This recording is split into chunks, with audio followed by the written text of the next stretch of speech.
Que ves, tío, y la última vez que me fui a la playa, ahorita que mismo voy a regresar, parece. Intenté irme hasta las boyas, que ves, tío, casi me ahogo, no sé cómo será jalar hasta allá. Oye, yo te cuento que una vez, más chiquito, una vez me fui allá a las boyas, pero después regresé y no tenía aliento. ¿Cómo serán esos superhumanos que nadan en aguas abiertas? 10 kilómetros, como 20 kilómetros, no, de locos. ¿Cómo Una será? cosa, ¿cómo será?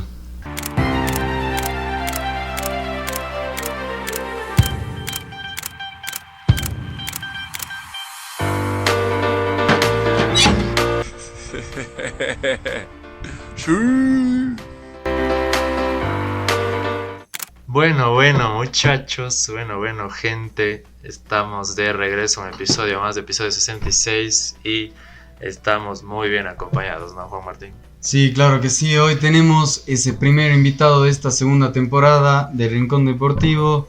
Esteban, ¿cómo estás? Nos contabas antes que estabas muy bien, pero realmente queremos que les cuentes a todo nuestro público cómo estás el día de hoy, cómo te sientes y gracias también por aceptar nuestra invitación. Bienvenido al Rincón, Esteban, Anderic. Nada, muchísimas gracias a ustedes por la invitación. Siempre es un gusto poder conversar con un poco de deporte, de lo que hacemos el día a día. Yo ya llevo haciendo esto más de 20 años, entonces conversar sobre el deporte. Estoy muy bien, venimos justo, conversamos del entrenamiento y para nosotros ese día a día es parte de nuestro trabajo, parte de lo que hemos hecho durante tantos años y esperamos hacerlo muchos años más. Sí, justamente nos venías contando de tu entrenamiento, recién estabas de viaje, hubiéramos podido apurar las cosas, pero justamente estabas ahí por Singapur en el Mundial. Pero ya entrando un poquito a la charla, digamos, siempre nos gusta saber, hay mucha gente joven que nos está viendo, niños también, que tal vez no llegaron a conocerte, digamos, en tus mejores épocas, en tu prime, así, digamos, en los Juegos Olímpicos, como se dice ahora. Pero hay algunos niños, como digo, soñando con llegar a ser como tú has sido, tal vez en otro deporte, en otra disciplina. Y queremos que nos cuentes cómo fue que te llegaste a enamorar de este deporte, de tu deporte en este caso, que es la natación. Sabemos que tu familia es nadadores de cepa, pero tú, ¿cómo llegaste a sentir esto por la natación? Bueno, como tú dices, viene de la familia, ¿no? Yo soy el menor de los 4 hermanos y mi hermano Juan Fernando y mi hermano Javier, que me llevan más o menos 11 y 9 años de diferencia, ellos comenzaron en la natación, pero comenzaron en la natación no... mis papás le pusieron la natación por un seguro de vida, porque tenemos que aprender a nadar sí o sí, porque es un seguro de vida, es el deporte más completo que hay, porque mueves absolutamente todos los músculos y fue ese el involucrarles en el deporte. Mis hermanos practicaban básquet, practicaban fútbol, practicaban tenis y la natación. Y en una de esas les invitan a una competencia a ellos de natación, ganan un par de medallas y se quedaron en la natación. De ahí viene mi hermano Santiago y yo, casi que nacimos en el agua, nacimos en la piscina. Es más, los que les conocen a mis hermanos y nos conocieron a nosotros desde bebés, mi mamá iba en coche con nosotros, entonces prácticamente yo creo que ese amor al deporte fue un poco inducivo, el que no obligado, pero sí inducivo a que siempre estábamos en la piscina, viéndoles a mis hermanos competir, ganar ellos medallas. Lo que a uno le ilusionaba de chiquito era que ellos salían en los periódicos, que ellos ganaban las medallas, los trofeos. Claro, es la ilusión de un pequeño, ¿no? Y después ya tienes esa madurez deportiva y sabes lo que realmente es el deporte y sabes lo que realmente estás haciendo, que para mí ya es una profesión, prácticamente yo gano y vivo de esto. Entonces, así fue ese amor a la natación. No fue fácil, eso sí. O sea, muchas de las personas piensan que, ya te involucraste en la natación y siempre fuiste el mejor y siempre fuiste nadador y listo. Más bien, todo lo contrario. Yo me demoré 2 años y medio en aprender a nadar. Yo tenía pánico en agua. No tuve resultados hasta los casi 14, 15 años. Y aún así, el que mis papás apostaban por mí, no de ver a un hijo ganando medallas o trofeos, sino ver a un hijo involucrándose en el deporte, en el que nos alejábamos a otras cosas y siendo deportistas, dieron después de esos frutos. Y justamente nosotros hacíamos un pequeño como que story time ahí de esto, justamente lo que hablabas, de que te salva la vida el saber nadar. Y justamente hablábamos de estos superhumanos, que en este caso tenemos un superhumano, que nadar 10 kilómetros seguidos es algo que no muchos saben, no muchos pueden. A los normales, digámoslo así, que sabemos nadar normal, nos cuesta llegar a las boyas ahí en la playa, date la vuelta, ya es un logro. No me imagino el llegar 10 kilómetros a una meta, algo espectacular. Pero yo me quedo con esto justamente de ir, ver a tus hermanos que les estaba yendo bien y tal vez hasta los 14, 15 años que tú no tenías los resultados que tal vez esperaban. Pero igual seguiste ahí, seguiste luchando porque decías pánico al agua, algo que realmente es totalmente contrario a lo que en este momento lo haces, pero eso es algo que hay que recalcar para los niños. Yo creo que es algo que, no sé si bueno a vos te pasaba, a mí, yo cuando también recién empezaba a nadar, siempre ahí está tu mamá diciendo, no, mi hijo, natación primero y de ahí lo que sea, porque nadar es Claro, algo que te puede salvar la vida. Y no sé si sea verdad, bueno, aquí algún mito que no sé si se inventaba mi mamá de chiquito, que decía bueno, algunos mientras van creciendo como que se tienden a hacer curcos, digamos. ¿Ya? Entonces mi mamá decía, no, si tienes que entrar a nadar porque si no te vas a hacer curco. ¿Es verdad eso o no? O sea, yo creo que no es verdad, porque hay mucha gente que no sabe nadar y Sí. está rectita. Entonces mi mamá me mintió. La idea es, más que todo, a ver, si te ayuda en la postura, más bien hay veces que a la gente les corrige la postura, podríamos decirlo así, pero no es que es una ley que podamos hablar así. Entonces, y de lo que hablamos muchas de las veces dicen, he escuchado a mucha gente que dice, yo ni en vehículo me traslado 10 kilómetros, peor corriendo y peor nadando, entonces... Claro. Sí, es un esfuerzo grande la que realmente hacemos en la parte de natación, en lo que es el aguas abiertas, pero yo creo que hemos entrenado para eso, o sea, hemos entrenado durante tantos días, durante tantos meses, años, para que podamos hacerlo y se puedan dar siempre esos resultados también. ¿Y cómo fue justo ese paso? Porque bueno, en nuestro caso que toda la vida hemos entrenado fútbol, porque aquí el fútbol es, digamos, el deporte que más reconocido, siempre hay un punto en el que ya pasas de ser simplemente como que diversión o hobby a ya una parte más competitiva, una parte más ya de lograr cosas más grandes. ¿Cómo fue justamente ese paso ya de que sea un hobby o solamente el mero hecho de que, digamos así, te obligaron o te pusieron ahí allá a pensar en algo grande? A ver, te divido eso en 3 pasos. El primer paso en el que sí hubo muchos momentos que me obligaron. Y yo creo que fue algo bueno. Porque muchas de las veces nosotros pensamos, te obligan a hacer cosas, no hay que obligar a la gente, no hay que obligar a hacer cosas. Y yo digo a veces no. ¿Por qué? Y ahí te divido ese punto también. ¿Por qué? Porque muchas de las veces, no sé ellos, hasta si es que ustedes opinan lo mismo, yo creo que un niño de 8, 10, 12, 14, hasta un joven de 18 años, yo creo, pero así casi 100%, de que no tenemos idea qué es bueno para nosotros en nuestra vida. ¿En qué somos buenos? ¿Y qué es bueno para nosotros? Porque a la final, nosotros tenemos en la escuela de natación que muchas de las veces va un chiquito de, qué sé yo, 6, 7 años, y el padre de familia le pregunta al chico de 7 años, ¿seguro quieres? Pero tú escoges, si es que tú quieres. O sea, yo creo que el padre de familia tiene el carácter y la experiencia de saber si es que la natación o cualquier cosa le sirve al hijo. El hijo sí estará para escoger, qué sé yo, el sabor del helado. Para saber si me gusta más de mora, qué sé yo, leche, chocolate, lo que sea. Pero saber que la natación o que tal deporte es bueno para ti, eso sabe un padre de familia. Y no un chiquito de 10, 12, 14 años. Yo creo que aún no maduramos hasta esa edad como para saber qué es bueno para mí y qué no es bueno para mí. Entonces, por eso digo que muchas de las veces sí me obligaron. Y claro, hoy en día puedo dar gracias de que en ese momento cuando yo decía, no, ya no quiero más, ya no quiero irme a la piscina, no quiero nadar, decía, no, tú tienes una responsabilidad que has que cumplir y tienes que ir a nadar. Entonces yo ahora doy gracias, bueno, desde muchos años atrás, pero doy gracias de que en ese momento sí me obligaron. Ahora, segundo, yo tengo 2 etapas en la cual digo, quiero dedicarme a la natación y también esto va a ser para mí toda mi vida. A los 10 años yo voy a mi primer campeonato, que es el primer campeonato de todo chico, de todo nadador, que es el campeonato de novatos. Yo gano 9 medallas de oro, de 10 eventos. Entonces, claro, una estrella, nadie en la historia había ganado tantas prodigio. medallas, exacto. Pero me estanco ahí. A los 9 años me estanco y hasta los 14, 15 años no logro una medalla, un solo resultado y más bien me daban de largo, como lo digo. Entonces, claro, muchas de las personas alrededor mío, claro que, a ver, hay que ser francos, yo era indisciplinado. Yeah. O sea, yo mientras menos metros hacía, para mí mejor.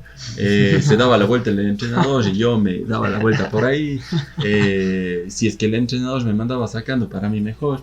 Pero claro, yo era niño y no entendía que todo eso era perjudicial para mí. Claro. Y es lo que dije anteriormente, o sea, el que uno es niño y no sabes qué realmente te sirve a ti y qué no te sirve. O sea, para mí que me mande sacando el entrenador era, ay, qué lindo, qué chévere, vean. Pucha, me mandó sacando el entrenador, pero no es así. Después te das cuenta que yo perdí en ese momento, que era perjudicial para mí, entonces todo ese tipo de cosas.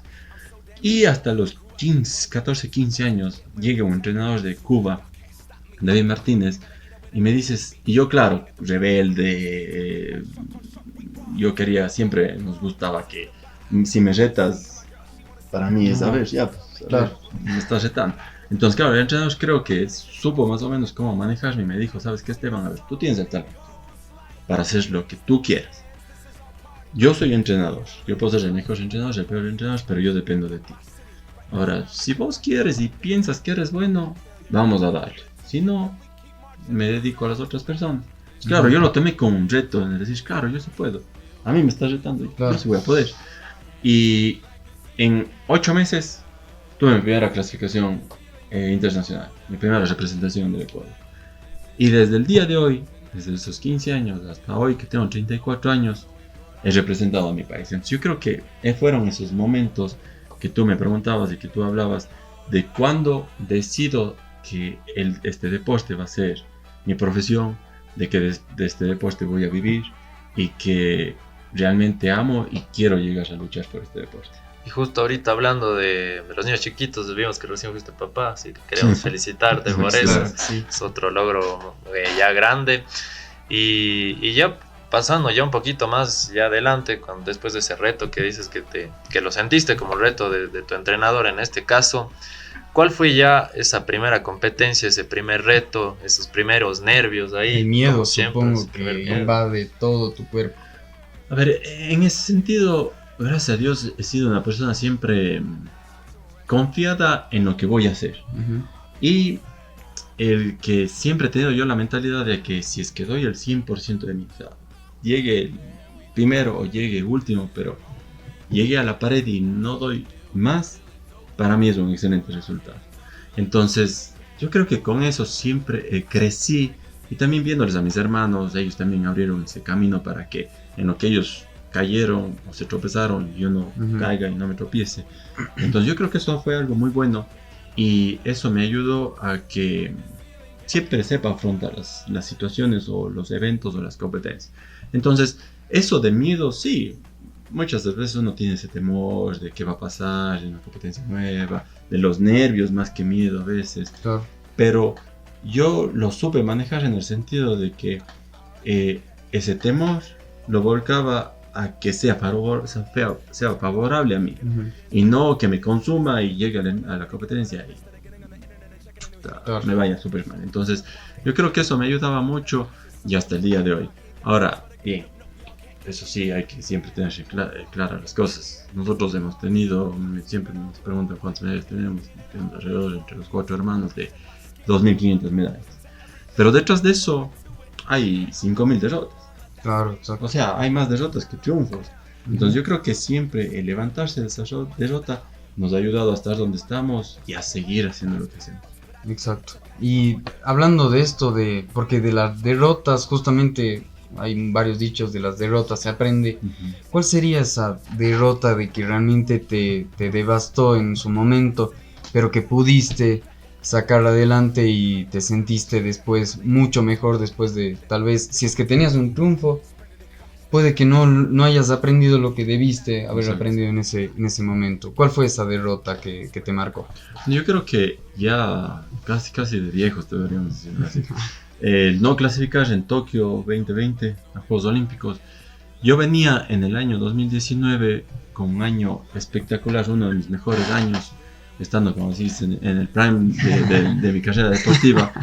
Pero llega la pandemia, no se da la clasificación a Juegos Olímpicos, tuvimos que esperar un año más para el 2021. Llegamos a la clasificación del 2021 y no clasifico a Juegos Olímpicos. Yo creo que esa fue como que esa derrota en la cual mi objetivo, yo había llegado en el 2019 en el Mundial, clasificaban los 10 primeros y yo quedé 11avo, a un segundo de la clasificación. Entonces, claro, eso de después no clasificar y habiendo sido prácticamente el favorito para clasificar después, sí fue un golpe anímico fuerte en el cual ya dije, a ver, tengo 30 años, 31 años ya casi cumpliendo, entonces dije, a ver, ¿qué viene de mí?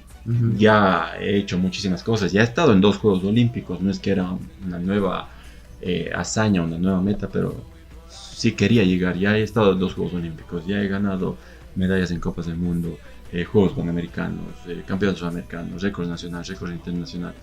Entonces ahí fue ese planteamiento de decir, a ver, o me retiro o realmente qué tiene Esteban Enderica por seguir dando, seguir demostrando. Entonces más bien yo opté por eso, de no darme por vencido y de seguir entrenando y seguir demostrando que tal vez esa competencia solo fue un tropiezo, más no lo que realmente tenía yo como deporte y como físico, que aún tenía mucho por dar. Y justo recuerdas esos Juegos Olímpicos, que yo creo que llegar ya a unos Juegos Olímpicos es ya, digamos, el pico máximo que puede llegar un deportista. ¿Cómo recuerdas esos primeros Juegos Olímpicos en Londres primero, luego en Río? ¿Cómo fue ese momento en el que ya supiste que ibas a representar al Ecuador ya a nivel mundial, en lo más alto? Como tú dices, es el sueño que todo deportista quiere alcanzar. Juegos Olímpicos es lo más grande que hay para todos los deportes. Yo ya había estado en campeonatos mundiales, en campeonatos internacionales, muchísimos. Pero claro, se vive diferente en Juegos Olímpicos.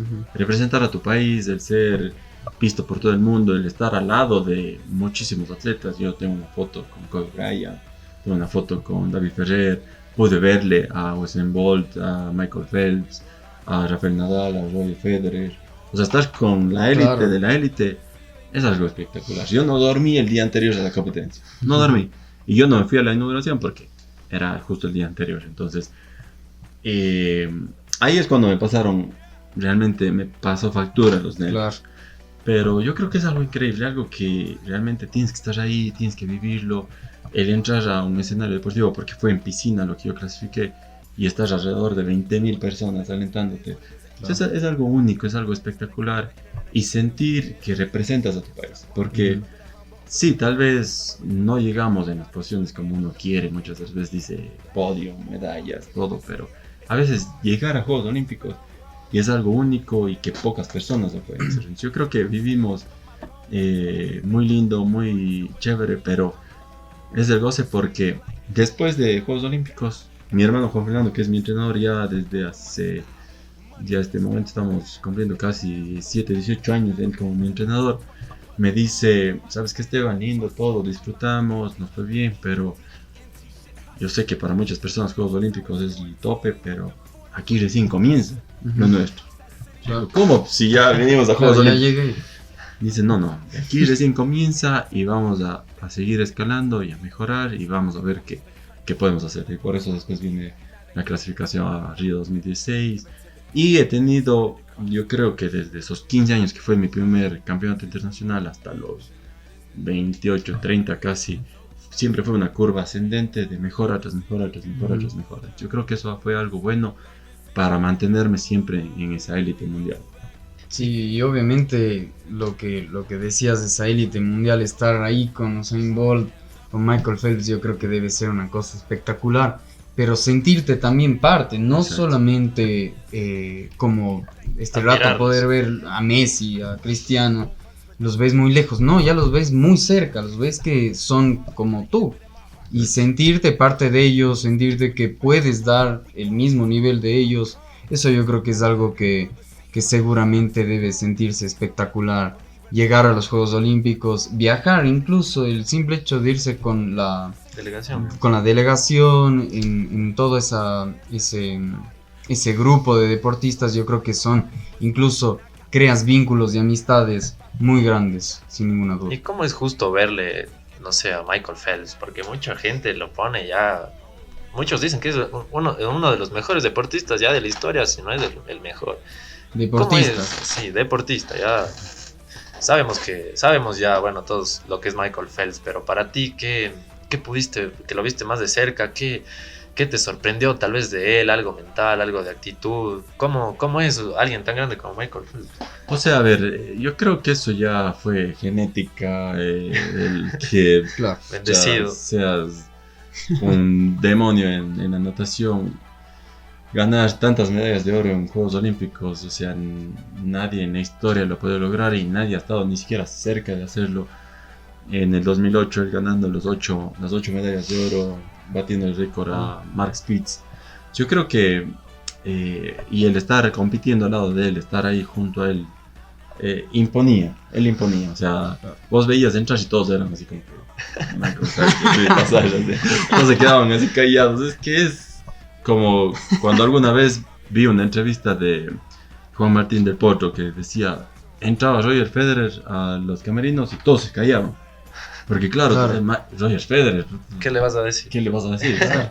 Entonces, y Potro, que es tremendo tenista que igual. después hasta le ganó en US Open en la final de Grand Slam. Entonces yo creo que son esos personajes que pasan por la historia una vez, y si tuviste la oportunidad de verlos y disfrutar de ellos, puedes sentirte realizado. Sí. Sí. ¿Qué crees que le hace a la natación diferente a otros deportes? Porque obviamente tiene más mérito cuando estás vos solo compitiendo contra más deportistas, pero ¿qué crees que es algo, tal vez, no sé, en los entrenamientos? Obviamente los deportes acuáticos son totalmente diferentes a los demás, pero ¿qué crees que se necesita o qué es algo más o menos indispensable en la natación? A ver, lo que pasa en la natación, ¿por qué se llama primero el deporte más completo que hay? Mueves todos los músculos que tengas. Y aparte de todo, no es el ámbito natural de una persona. O sea, el agua no es el ámbito natural, ni la posición. Nosotros estamos siempre parados, rectos, horizontal. La natación tenemos que estar, vertical, la natación tenemos que estar horizontal. Entonces, eso es lo que le hace, yo creo que mayor dificultad a lo que es la natación. Y también la globalidad que hay. Hoy en día tú ves, no a comparar, o sea, tal vez muchas de las veces lo podemos comparar como, qué sé yo, el atletismo. El atletismo, tú sabes que la velocidad es para los Estados Unidos y Jamaica. Y uno que otro por ahí se mete. Fondo, sabes que es de Etiopía, Kenia, y entonces igual uno que otro por ahí se mete. Marcha, sabíamos antes que era full españoles, los mexicanos, ahora los ecuatorianos también siempre han estado ahí, gracias desde que ganó Jefferson Pérez y todo. Entonces siempre ha ido marcado ciertos países.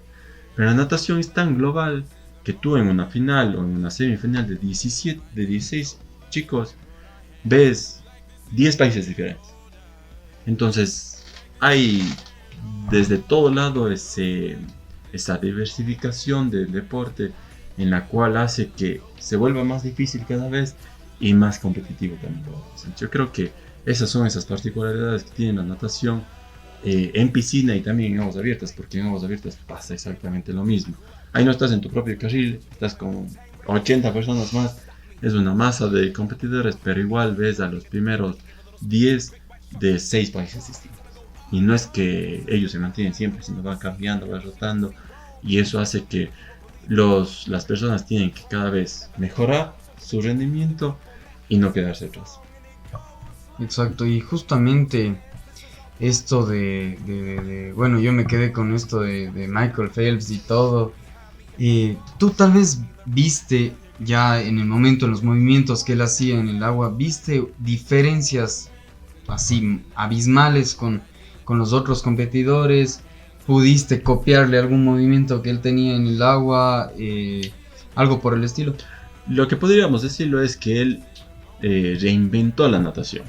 Okay. Porque sí, él entró con la parte de delfín, que lo llamamos el subacuático. Antes no veías nunca que un deportista, solo tienes 15 metros para hacerlo, porque hay un límite. No se pueden pasar los 15 metros si no están descalificados. Pero antes tú veías que los nadadores daban la vuelta, máximo 5 o 7 metros ya salían a la superficie y seguían nadando. Michael Phelps viene con vueltas de 12, 14 metros. O sea, salía casi a los 15 metros. Y eso se demostró que por debajo del agua ibas más rápido que por encima del agua. Después él, igual hasta en un documental que salió de Michael Phelps, al momento que él ingresa el brazo al agua, no causaba burbujas en el brazo. Ya metía el brazo sin burbujas, entonces tienes el 100% de jalón o de arrastre en el agua, lo cual la mayoría de deportistas, hasta yo no logro hacer aún eso. Entra mi brazo con burbujas y no jalas el 100%. Entonces, claro, también, bueno, la fisionomía de él era que los brazos por poco le llegaban hasta las rodillas. Era una envergadura de más de lo que él mide. Era un cuerpo que te daba para poder hacer eso. Entonces, sí, lo podríamos decir. Él reinventó esa parte de la natación, el que se lo mire completamente diferente. Y a partir de eso, vienen nadadores que emulan lo que él hizo, lo que él ha hecho, y por eso ahora también se ha vuelto cada vez más difícil esa parte de la natación. Sí, la natación, como decías, es un deporte, tú lo catalogas como el más completo, para muchos de ustedes también puede llegar a ser. Y cómo es ya a un nivel de alto rendimiento, obviamente siempre para un deportista es muy importante la recuperación después de una competencia. ¿Cómo es justamente esa recuperación después de, no sé, una competencia fuertísima como puede ser 10 kilómetros de aguas abiertas, no sé, pero cómo es justamente esa recuperación del cuerpo de un nadador? Bueno, la parte de un nadador, no solamente la recuperación. Atrás de un deportista de alto rendimiento, y en este caso estamos hablando de la natación, hay muchos factores, que es la alimentación, pero no la alimentación de un nutricionista normal, sino la alimentación de un nutricionista deportivo. Igual, la parte psicológica, no de un psicólogo clínico, sino de un psicólogo deportivo. Y la parte de fisioterapia, igual un fisioterapista deportivo. En eso está encabezando el médico deportólogo, y en eso, en este caso, en mi caso, lo encabeza el head coach, que es el entrenador. Todo eso engloba que cada una de esas partes que tienen ellos, que apuestan al deportista, den para que nosotros demos ese 100% y podamos recuperarnos después de cada competencia. Claro, ahora, la edad también es un factor. Yo antes, a los 15, 16, 18, 20, 25, me recuperaba muchísimo más rápido de lo que me recupero ahora. Yo antes competía cada mes, cada 3 semanas, no tenía problema. Ahora escojo 3, 4 competencias al año, fuertes, porque ya sé que mi cuerpo responde de una manera diferente. Y claro, esos años de estar en el alto rendimiento te das cuenta y tu cuerpo ya te va pidiendo y vos sabes que necesito esto, que necesito el otro, que la parte de recuperación, yo me daba descargas, masajes 2 veces por semana porque mi cuerpo ya lo pedía. Y eso era lo que me ayudaba. Hay chicos a los 20 años que necesitan uno cada mes o cada 15 días porque ellos se sienten muy bien. Entonces la parte de suplementación es importantísimo porque con la nutricionista se habla en el sentido de que, a ver, Esteban, tú tienes que comer un plato así por 2, un plato así llenito. ¿Cómo haces? No te entra la comida tampoco. Entonces, claro, en vez de tener 2 platos enormes, hay la suplementación en proteínas, en carbohidratos, en polvos, en todo para que esa alimentación que no lo puedes digerir fácilmente, lo estés tomando. Entonces yo creo que ese deporte de alto rendimiento engloba muchísimas cosas.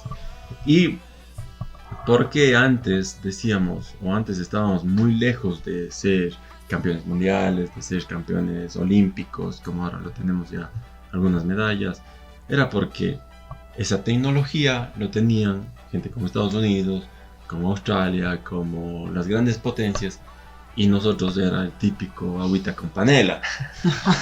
de lo Claro, que sí, antes sí, se sí. hablaba. Pero ahora, claro, ahora ya la tecnología ha avanzado tanto que vos tienes aquí en una tienda deportiva, ya tienes los geles que te ayudan en el rendimiento. Ahora sí tienes que saber cuáles se adaptan más a tu condición y qué es lo que tú tienes que ingerir, y eso ya ahí entra la parte del profesionalismo de la nutricionista. Entonces yo creo que todo eso engloba al deportista, y no solamente al nadador, sino todo el deportista de alto rendimiento. Y justamente hablando de esto, de los países, de las diferencias que tienen unos países que están muy bien desarrollados con el ámbito deportivo, ¿crees que, bueno, Ecuador obviamente le falta todavía crecer? Pienso que sí lo ha ido manejando mejor, hemos tenido mejores deportistas, los resultados están ahí, Más apoyo sobre todo. más apoyo incluso, pero ¿qué crees que le falta digamos, en este caso, a la entidad de todo el tema deportivo para que realmente saquemos muchos más campeones? Entonces, el Ministerio de Deportes creó un plan en el 2011. Antes había un apoyo al deporte muy bajo, muy pequeño. Ujú. Pero llega el Ministerio de Deportes en el 2011 a cambiar las cosas, y con un proyecto a largo plazo. Entonces, claro, ¿qué hizo el Ministerio de Deportes? Nos pagaba un sueldo, nos pagaba los viajes, nos pagaba viáticos. Necesitan implementación, te pagamos la implementación. Necesitas la suplementación, te pagamos la suplementación.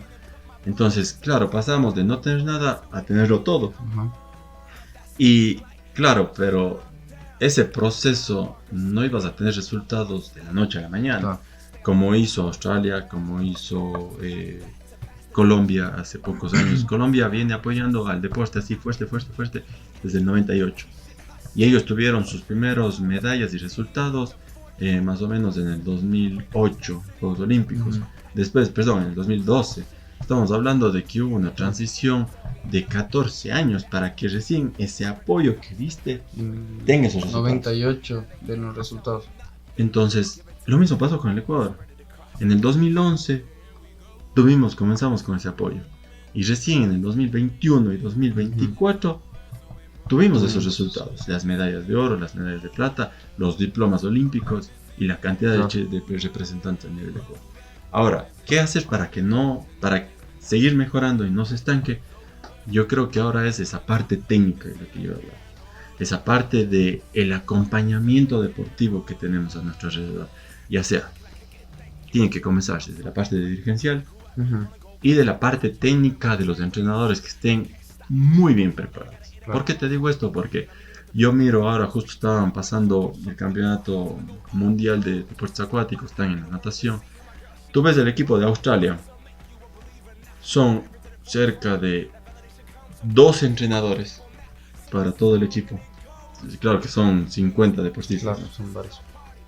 Tienen 3 fisioterapeutas, va la psicóloga, va la nutricionista. Entonces, tienen todo el equipo. Nosotros, por presupuestos, va el entrenador. Y el entrenador tiene que hacer de dirigente, a veces de médico, a veces hasta de fisio, Ujú. y ese tipo de cosas. Entonces, yo creo que en eso tenemos que muchas de las veces mejorar. Claro, nosotros entendemos, el presupuesto es costo para Claro. nosotros, ¿no? Pero para este tipo de competencias, que son las más importantes tal vez para nosotros en el año, es cuando más necesitamos ese respaldo de esta parte del equipo multidisciplinario. Entonces yo creo que desde ahí tenemos que mejorar para que haya ese acompañamiento deportivo y los deportistas sigan en alza y no se estanquen.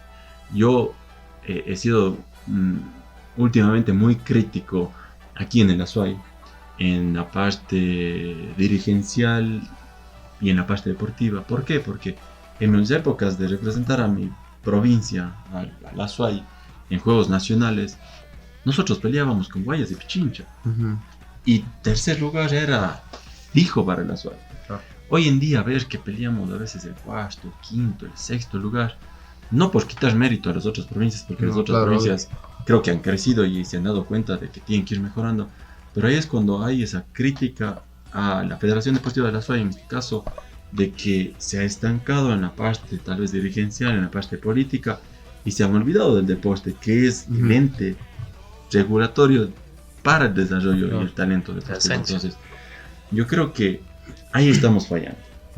Ahí, y ¿por qué digo esto? Porque mi discurso, y ahí hasta yo mismo digo, caí en un hueco que yo mismo me equivoqué.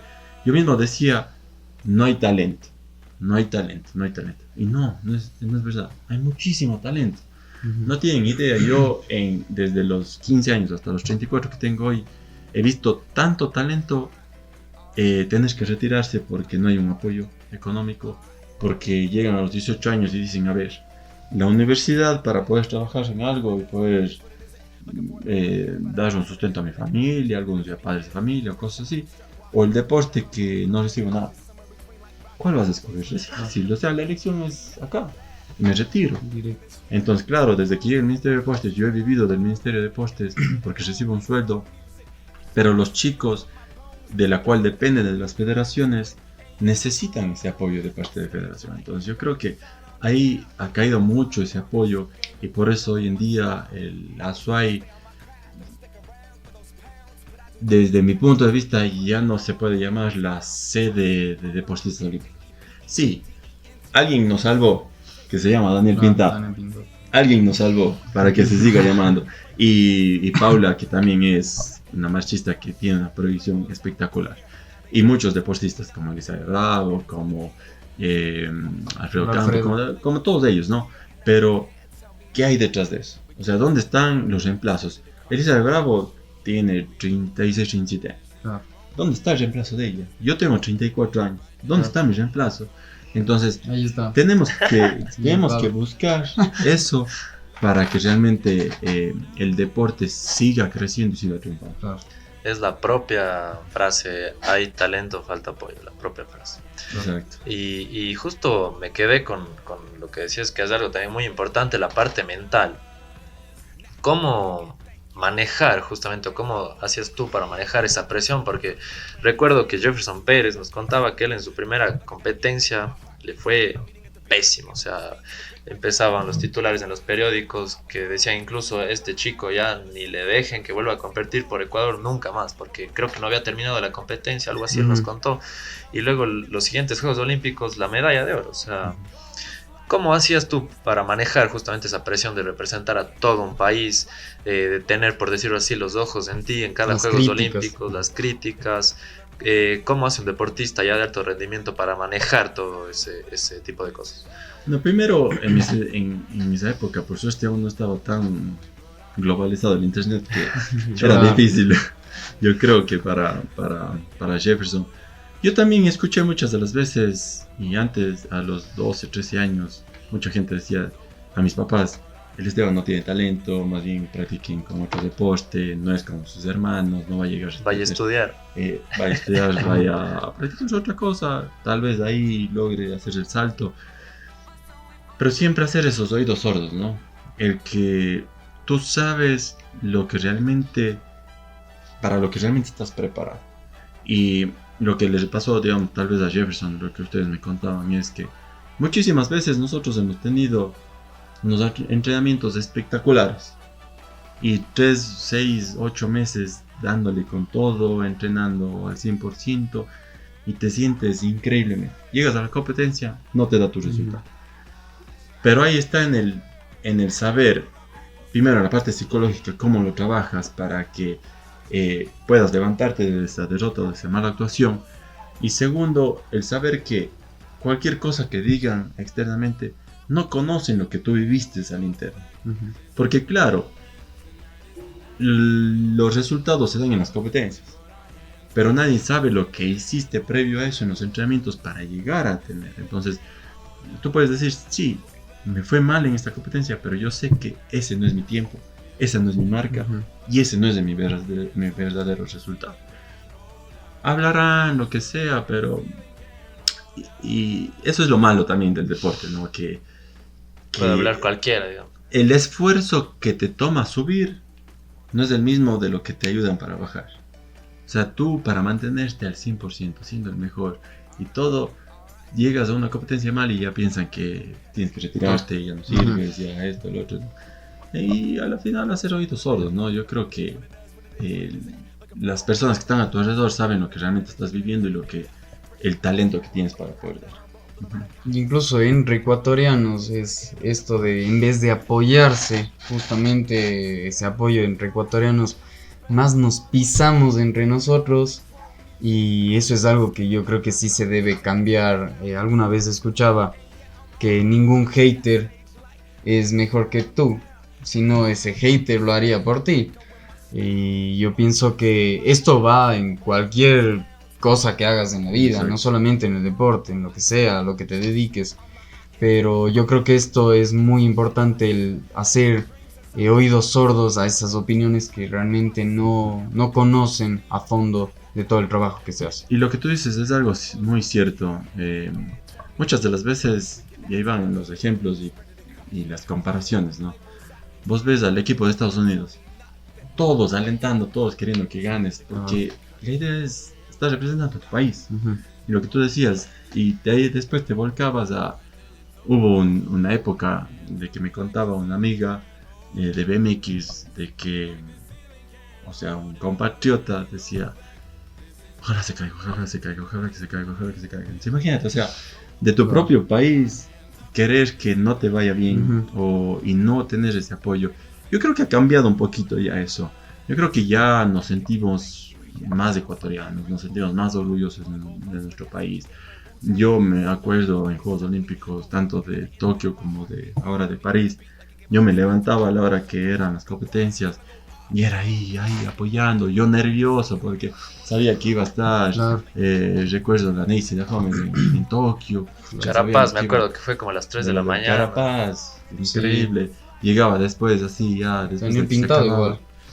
Le despertaba a mi esposa y decía, ganamos oro, ¿qué? Y decía, ay, qué bueno, ya déjame dormir. Y de eso al siguiente día así celebrando o alguna cosa. Entonces, yo creo que ya ha ido cambiando esa parte deportiva, pero sí hay que cambiar mucho más en que debemos sentirnos orgullosos de lo que tenemos y sobre todo lo que tú dices, o sea, los haters, para qué van, para qué gastan la plata, para qué les mandan, todo ese tipo de cosas.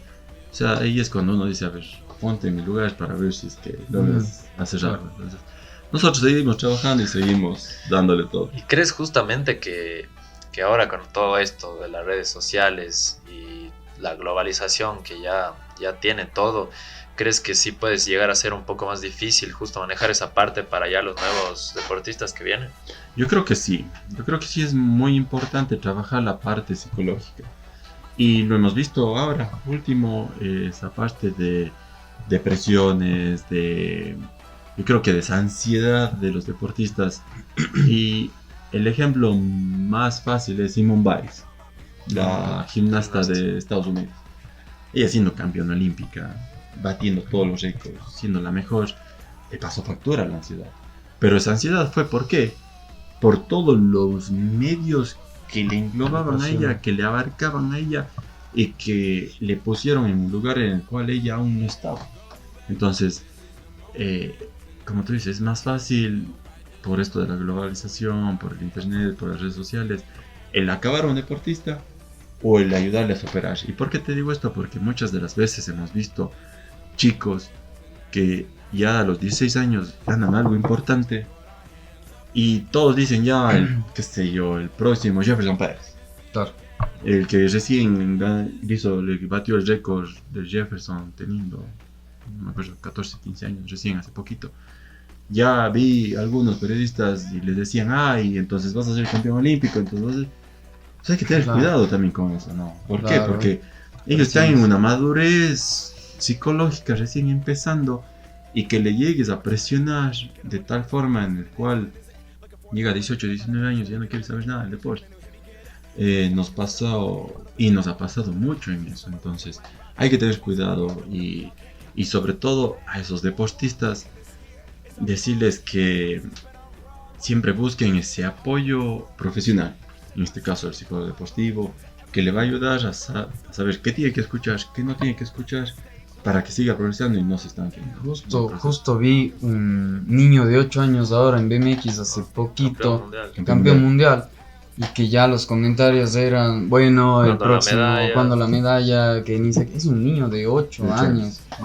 Imagínate, él podría estar, él hace eso porque le gusta, ¿no? Porque realmente es piensa en ganar la medalla olímpica de los Juegos 2050. Claro. No, es una cuestión que hay que, como tú decías, tener mucho cuidado y tocar ahí esos temas con mucho tino, porque si no puedes poner presiones muy altas, y sobre todo los papás de este niño, no me Claro. acuerdo el nombre, Naranjo el apellido. sí, No me acuerdo. deben tener mucho cuidado en esos aspectos de, supongo que en este momento debe estar en muchísimos medios buscándole, y que le den esas Apoyo, palabras, Su tranquilidad. ese apoyo, tranquilidad, pero no esas presiones de que para la próxima, cuando ya tengas 10 años, tienes que ya igual ser campeón mundial y así sucesivamente.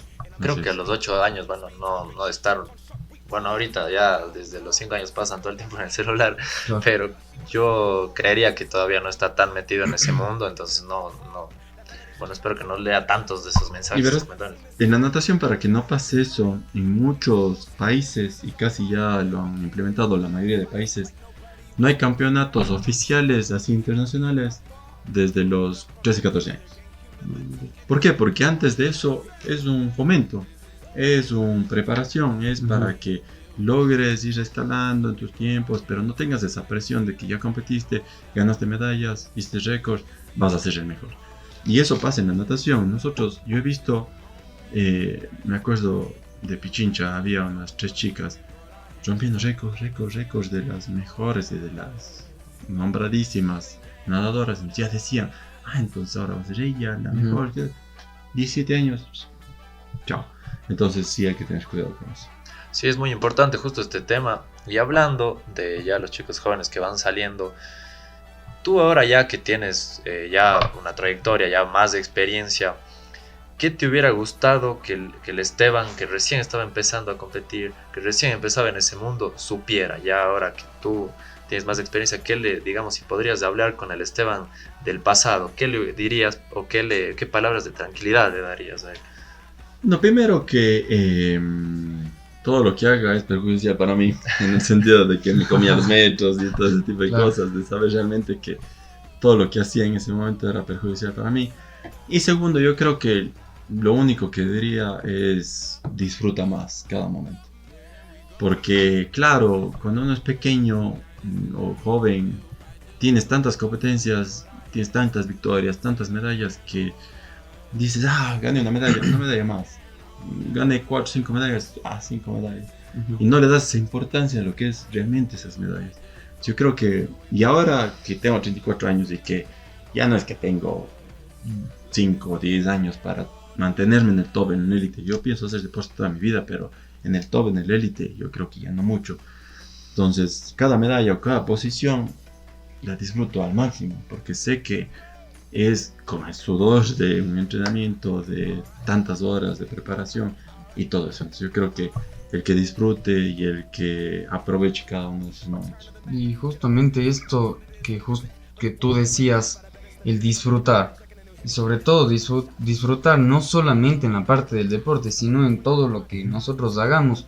Justamente veía a esta boxeadora argentina, la Locomotora, que lamentablemente falleció hace poquito, que su vibra en todas las entrevistas y en todo era de disfrutar, o sea, de realmente darle apoyo de que estás vivo, no solamente de que ella fue 6 veces campeona mundial de boxeo. No solamente de eso, sino de disfrutar, obviamente, esa parte, pero también del día a día, de estar vivo, de poder respirar y de no estar en un hospital o en una situación de esas que realmente se te acaba la vida. Así es. Y yo tenía, perdón, No. tenía justo curiosidad, hablando justo de la Locomotora, ¿cómo es de diferente? Debe tener, supongo, un sabor diferente cuando haces, no sé, un entrenamiento. En los entrenamientos, no sé, te sale algo mal, y en la competencia te sale bien, o tal vez en los entrenamientos te salió mal y en la competencia bien. Debe tener una sensación diferente, ¿no? A ver, sí tiene una sensación diferente sobre todo el que cuando te has preparado tan bien y que no dio resultado. El prepararte mal Casi nunca nos ha pasado porque nuestros objetivos son bien claros y el saber que tienes que estar ahí, tienes que estar constantemente, la responsabilidad que uno tiene y que lleva ya tantos años. Yo creo que es importantísimo. Ahora, el saber levantarte, el saber decir, ya me fue mal, pero la preparación estuvo bien, siempre ver esos pequeños detallitos de qué es lo que pasó. Ha habido veces que también uno se ha preparado tan bien, justo se enferma 2 o 3 días antes de la competencia. Entonces, claro, tienes que dejarlo pasar y tienes que decir, a ver, di ese 100% y de aquí qué se viene. O sea, gira la página en ese momento, gira la página y decir, ya, no pasó nada, de aquí qué se viene. Tenemos otra oportunidad, tenemos otra chance, vamos a darle.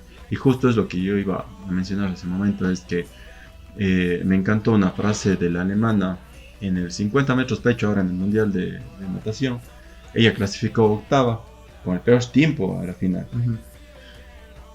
Pero ella, ¿qué es lo que...? Y ganó oro. Y ganó oro al siguiente día, o sea, en la semifinal, a la final pasó octava y ganó oro en la final.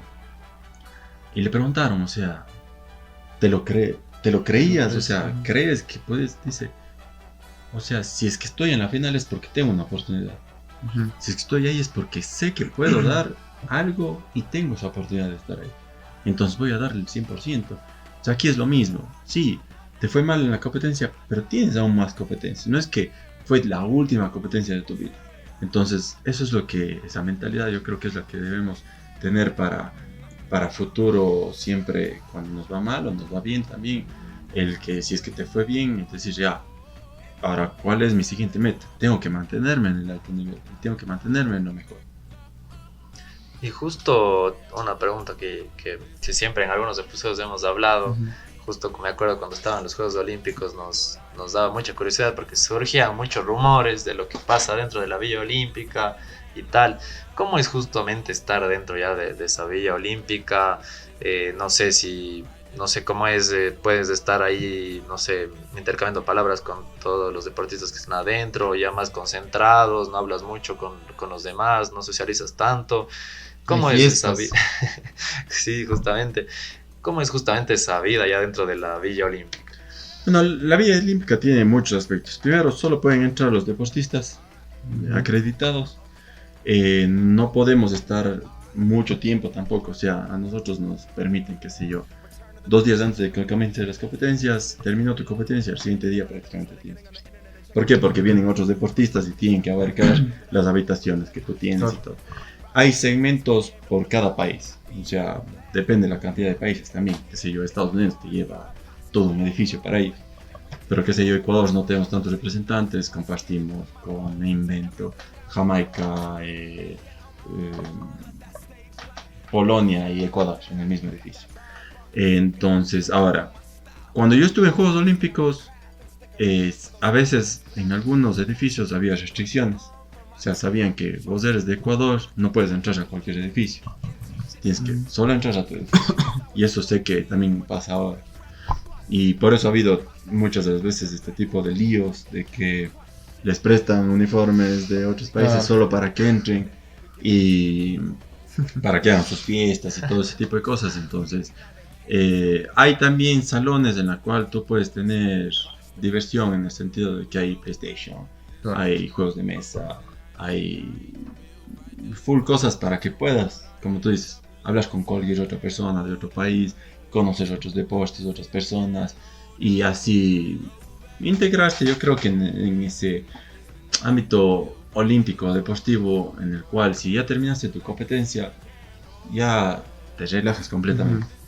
Claro, yo de lo que siempre he sido, cómo ha sido mi proseguir, yo hasta que no llegue mi prueba, mi competencia, es enfocado 100%. Nosotros llegamos allá a la Villa Olímpica, qué sé yo, la alimentación a la hora que es la alimentación, los entrenamientos a la hora que es el entrenamiento, y enfocado 100% a la competencia. Y por eso les decía, yo ni en Londres ni en Río me fui a la inauguración. ¿Por qué? Porque yo tenía en Londres al siguiente día los 400 metros combinados, no podía ir. Y en Río tenía a los 3 días del 1500. Yo decía, a ver, yo me vengo preparando 8, 10, un año, 3 meses para esto. Y para que por irme a una inauguración, que lindo, puedes estar ahí todo, pero se trunque tu preparación, no vale la pena. Entonces sí vale el que tú seas responsable en ese sentido. Y la mayoría se mantiene así. O sea, si tú ves todos los deportistas, los ves concentrados, todos los ves en su objetivo, en sus cosas. Sí, si están en un grupo de los mismos ecuatorianos, conversas, te ríes, charlas, o sea, es chévere saber de los otros deportistas y saber de los otros deportes, porque es un ambiente único en el que estás viviendo. Ahí está para todos los que están dejando ahí algunas cosas. No, a ver, y en ese sentido pasa en los edificios. Cuando yo estuve en Londres y en Río, en Londres te dejaban unas canastillas de preservativos, tú podías escoger tranquilamente. Ah, sí, es verdad eso. Y en Río había un estante en el cual tú podías escoger. Y dicen, ahí sí te puedo decir dicen porque yo no lo viví en ese sentido, pero dicen que a los últimos días, porque siempre es primero piscina y después atletismo, dice que los últimos días descontrol. Se queda, lo que pasa ahí se queda ahí. Sí. Pero bueno, creo que ya podemos ir pasando con eso, si es que no tienes otra pregunta. No, la verdad es que hemos hablado de muchísimos temas. La duda más importante fue el último. Cosa, venía días pensando en eso. No, la verdad es que ha sido una muy buena plática. Creo que nos quedamos obviamente con el tiempo de querer hablar un poco más, pero si quieres pasemos ya a este segmento que justamente teníamos preparado. Vuelven entonces, ustedes ya, los seguidores del Rincón, sabrán que tenemos la sección de preguntas rápidas, respuestas cortas, y luego la sección que inauguró el gran Pedrito Benalcázar, mandamos un saludo. Sí. Y bueno, entonces empezamos con preguntas rápidas, respuestas cortas con Iván Andérica. Esteban Andérica, perdón. Vamos entonces, ídolo en el deporte. Hijo, tiene que ser cortas, ¿no? Cortas. Un nombre. Roger Federer. Perfecto. Una palabra que te defina como deportista. Resiliencia. Lugar favorito para nadar. Cuenca. Comida favorita. El cuy. Artista que no falta en tu playlist de entrenamiento. No soy de escuchar música, pero me encanta Bon Jovi. Un lugar en el mundo que no conoces y que te mueres por conocer. ¿Como turista o como deportista? Como lo que sea. Como persona. Como persona,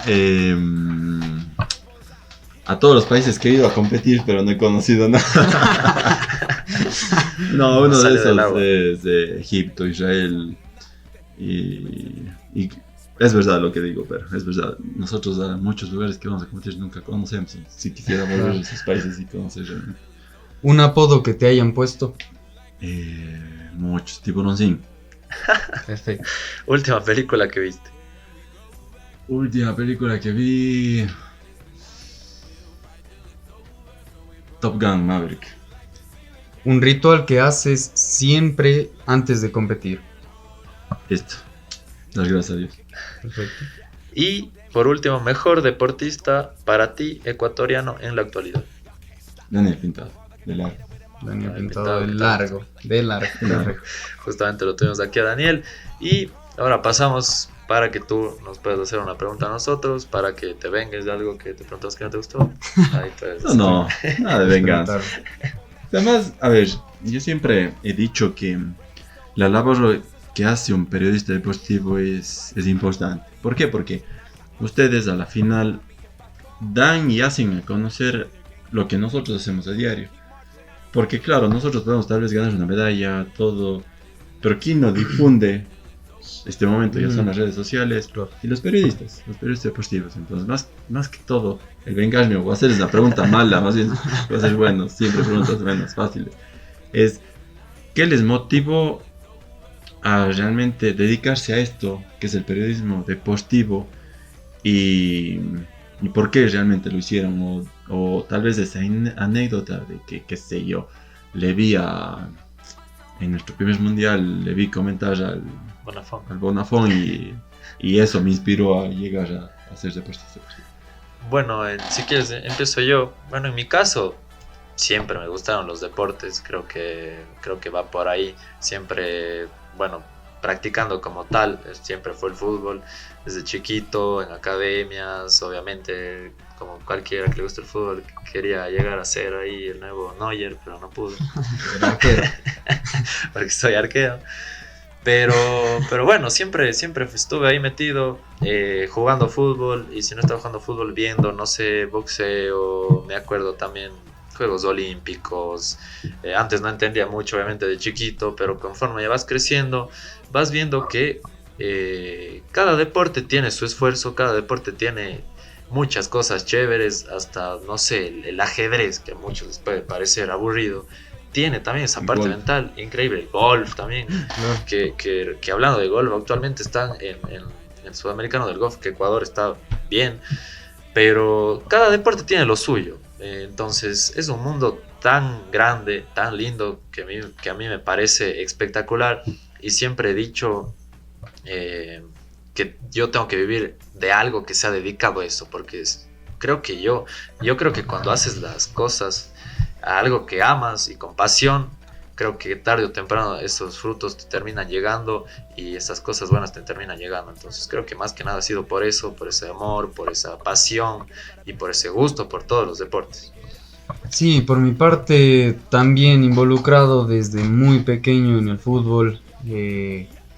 Obviamente ese sueño de querer ser futbolista, de querer estar... Yo tenía el sueño incluso, no tanto, bueno, obviamente sí, de parecerme a Messi y tal, pero iba al estadio del Deportivo Cuenca, quería estar por ahí, quería jugar ahí, por cosas de la vida no se dieron, pero en este caso sí busqué cómo involucrarme, ya no de una manera tanto como deportista, obviamente seguimos haciendo deporte, jugando y todo, pero cómo seguir involucrándome en el deporte de otra manera, con otro enfoque.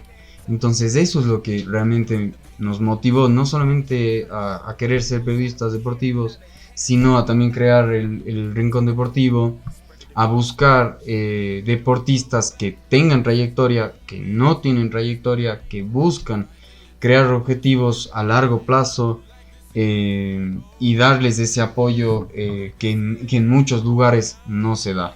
Entonces yo creo que esa es la motivación. En mi caso, no solamente involucrado, o antes me involucraba mucho más en el periodismo deportivo, ahora también con el tema de emprender, que también vivir en un país como Ecuador, buscar el emprender siempre es lo mejor, y yo creo que eso es lo que realmente te motiva en este caso, el periodismo deportivo, y poder contar historias de deportistas que no todo el mundo sabe. Y creo que eso también es algo bastante importante que pensábamos los dos al inicio, que hay deportistas que se sacan la madre entrenando. Justo estábamos hablando con otro ya posible invitado que lastimosamente tuvo ahí un inconveniente, pero que logró algo tan increíble, que es ya llegar a la élite de una...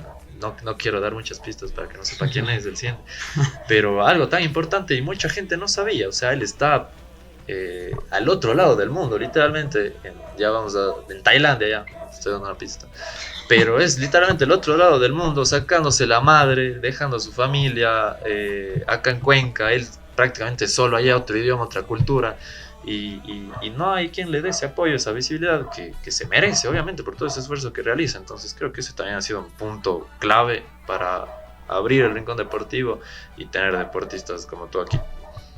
Y eso, y a ver, yo me quedo con eso, y no como pregunta, sino también más bien como un aliciente. ¿Y por qué les voy a decir esto? Porque, a ver, yo amo el fútbol, a mí también me encanta el fútbol. Claro. También hincha del Cuenca toda la vida, bueno, del Barça, a nivel internacional, viendo a Messi. Ronaldinho para mí igual fue uno de los que reinventó el fútbol por su forma de jugar y todo, pero siempre me preguntaba desde chiquito, en el que hay este título, ¿no? Rincón Deportivo. Uh-huh. Y a qué voy, a que muchas de las veces hemos escuchado o escuchamos en general algo, qué sé yo, Visión Deportiva o muchos títulos a nivel deportivo, ¿no? Uh-huh. Pero solo se hablan de fútbol. No. Y y ahí es ese aliciente que yo les doy a ustedes de que está bien hablar de fútbol, o sea, no está Claro, mal, ¿no? Porque a la final es el deporte pro de no solamente del Ecuador, de Sudamérica y tal vez hasta del mundo. Pero como tú dices, hay muchos deportistas que están sacándose el aire, representando a nuestro país, dándonos alegrías increíbles a nuestro país, en el cual no son visibles. O si es que no fue realmente algo, fuiste campeón mundial, no saliste. Y tal vez viniste compitiendo un sudamericano, ganaste una medalla de bronce y nadie se vio por enterado. Y das más prioridad a una tarjeta roja, que sea un partido tal, que a un chico que vino siendo campeón sudamericano. Entonces, más bien ese aliciente a que sigan en esto del deporte, porque no, el deporte no es solo fútbol, sino el deporte abarca muchas cosas y que sigan adelante. Y justo ya para ir terminando, la última pregunta, vimos justo que fuiste en Singapur, fuiste uno de los sudamericanos mejores posicionados, y ya para terminar, ¿qué se viene para ti? Obviamente ya cuando eres padre cambia la vida totalmente, me imagino. ¿Qué se viene para ti, para Esteban Enderica en el futuro? Que nos puedas contar a toda la gente. Bueno, a ver, primero yo creo que dar gracias a ese apoyo de parte de, tanto como decía hace un momento, el Ministerio de Deportes, a mis auspiciantes privados también, que es el Banco Pichincha, la Fundación Crispe, el Grupo Ortiz con Baisho a la cabeza.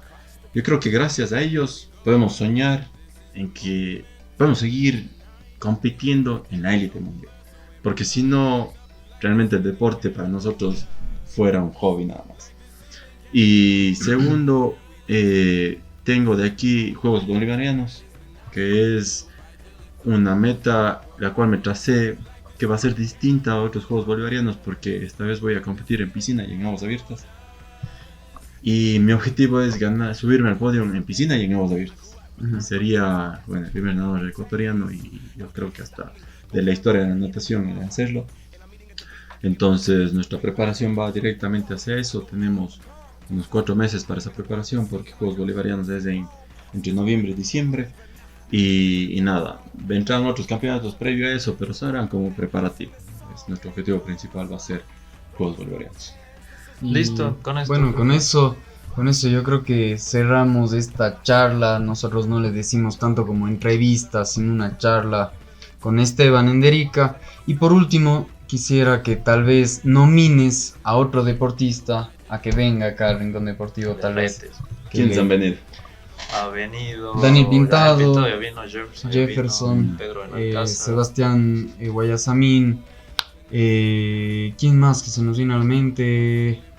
Carlos Vera, que es para cambiarse de deporte a la Eli Bravo. Isabel Bravo. Isabel Bravo, Checheta, igual 4 o 5 juegos, ya ni sé, 4 o 5 Juegos Olímpicos, 4 creo, Juegos Olímpicos, una gran representante del deporte, tanto nacional como internacionalmente, así que estás invitada. Isabel, te esperamos. Perfecto. En el rincón entonces. Listo, con esto, muchísimas gracias y nos vemos en el próximo episodio. Este fue entonces Esteban Enderica. Gracias a todos. Chau, chau.